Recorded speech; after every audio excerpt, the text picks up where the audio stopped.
Hello and welcome back to Refrigerator YouTube videos. In this video, we'll be covering how to use the Duke criteria to diagnose endocarditis, okay? So I wanted to find a nice way to incorporate the findings of endocarditis and the actual diagnostic criteria we'll be using, and this mnemonic I think does so very well. Okay, so the mnemonic is B. Duke fever, and you may have noticed that there are different uses of colors, and some letters are capital and some are not. Okay, so before we go through this whole mnemonic, I want to give you a nice overview, and I want you to think of these as three discrete words in which they are. Okay, so this is one diagnostic category, this is one diagnostic category, and this is one diagnostic category, and let me explain. So the B and the E, as you've picked up, they're capital, right? Those are going to indicate two major criteria. If those two major criteria are met, and we'll go through them, that indicates the person has endocarditis to the Duke criteria. Okay, now let's skip down to this one. These are 5 letters, and as you can see, they're all undercased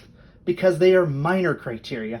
But if the patient meets all 5 minor criteria, then they are diagnosed with endocarditis based on the Duke criteria. Okay, now I always forget this one, and that's why I included Duke in the mnemonic. I always seem to forget this part where you can have 1 major and 3 minor, and I think this mnemonic does this beautifully. Okay, so you can have 1 major and 3 minor, right? Okay, so Duke is usually capital. That's your 1 major, because capital letters in this mnemonic are all major, and Duke is usually capital, so that works. And then you can have 3 minor, as they all are undercase. And I just think that's a beautiful way of incorporating it. So, just to review before we go through this, B and E, if you have 2 major criteria, that's the diagnosis of endocarditis to the Duke criteria. If you have 1 major and 3 minor, that's a diagnostic category of endocarditis based on the Duke criteria. And if you have 5 minor, that's a diagnostic category of endocarditis based on the Duke criteria. Okay, now let's go through these, each and every one of them, and then we'll complete our whole mnemonic, okay? So the B here in the major criteria stands for blood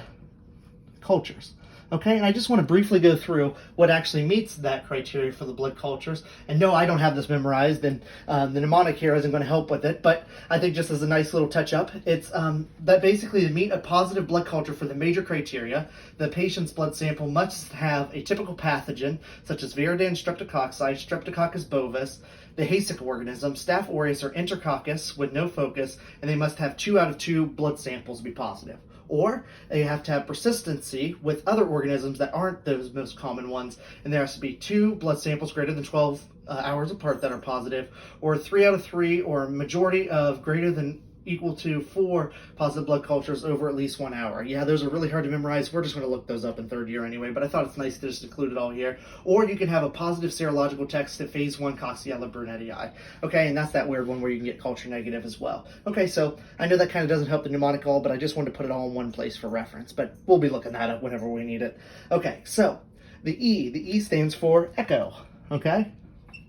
That's intuitive, right? So echo, any echocardiographic abnormalities like a big old abscess or something, I think that one would be intuitive to pick up if we need to use that as a diagnostic criteria, okay? So B, so to diagnose endocarditis based on the Duke criteria, you need to have 2 major criteria, and that could be positive blood cultures according to those criteria we went over, or some sort of echocardiological finding. Okay, perfect. Let's skip down to fever real quick, and I know you're going to have to play with me here that I had to use the I, but you'll see that it was valuable. The F in this really is intuitive in itself, and it's fever. Okay, so one of the minor criteria is the patient actually has a fever. Okay, that's all good and well. Okay, and what's the other part? Well, the I stands for immune complexes. The I stands for immune complexes, okay? So immune complex from the I, but I'm not going to draw that out. We're going to go over the different immune complexes that you could possibly find that would indicate and make this category positive. So some of the immune complexes that come to mind is you can have a positive rheumatoid factor. You could have a rip-roaring glomerulonephritis. Remember, the immune complexes get deposited in the glomerulus, giving you glomerulonephritis. Okay, you can also have Roth spots. You can also have Roth spots from those immune complexes depositing in the eye. That's another finding we could have. You could also have Osler's nodes, also known as Ouch nodes, Ouchler. And those are those big nodes. Remember, the name is in itself. It's Osler's nodes because they're actually nodes themselves, and they're painful raised lesions on like the fingertips and whatnot. Okay, so those are the different immune complexes we can have. Okay, so that's a nice review. Yeah, it doesn't fit perfect, but this is going to trigger you to think, oh, what's an immune complex mediated process? Yeah, GN, rheumatoid factor itself.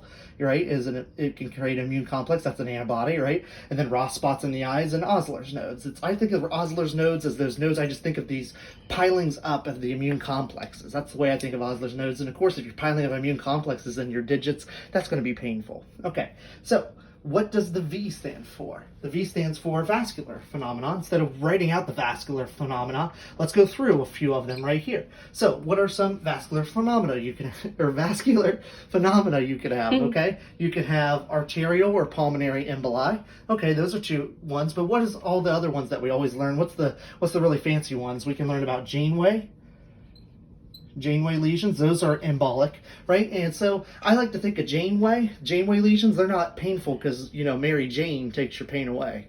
Not all of us, not all of us, but Mary Jane takes your pain. I'm not going to say anymore, but Janeway lesions are painless, okay? I just think of Mary Jane taking your pain away. I don't know why that works in my head. It works for me, so I hope that helps you. So Mary Jane takes your pain away. Janeway lesions, all right? Got to have some fun with it, okay? What other lesions could you find? Well, you can have those petechiae, right? If you pull down the patient's lid and you see subconjunctival petechia, I misspelled that, then you could have that's another sign of a vascular phenomena, right? Petechia. And also, if you get petechia, I think of splinter hemorrhages, the splinter hemorrhages that you see in the nails that don't blanch upon pressing upon them. Those are vascular phenomena now, and I just think of those as petechial lesions in the nail bed itself, okay? So those are the vascular lesions that we're thinking about, okay? Okay, so the E. I know we didn't say this one exactly, but I was reading through some other sources, and the E is going to stand here just for echo, and I think that's nice to keep the congruity here, but it's echo or blood cultures.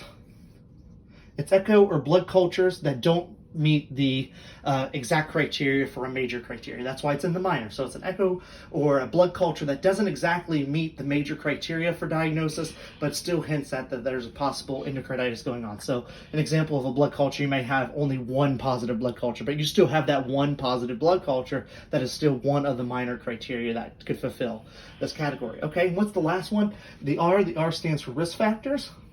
Okay, and the two big risk factors we need to know about is IV drug use, or if the patient's like older or they have like a calcified, they're known to have like a calcified mitral valve, or they have congenital heart disease, that would be all congruent with a minor criteria and the risk category. Okay, so just congenital heart disease here. Okay, so I want to ask you a question. The patient has a murmur. Is that in the criteria? Did I forget it? No, I didn't forget it. It's actually not in the criteria, which is amazing, because one of the things, if you go in and a patient has a fever and a new murmur, I'm going to be thinking endocarditis, right? It's amazing to me that's not actually in the criteria, but it's something that could hint you towards trying to fill out this criteria to diagnose your patient with endocarditis. All right, and that wraps up this refrigerator YouTube video. Have a good day, and go Bucks.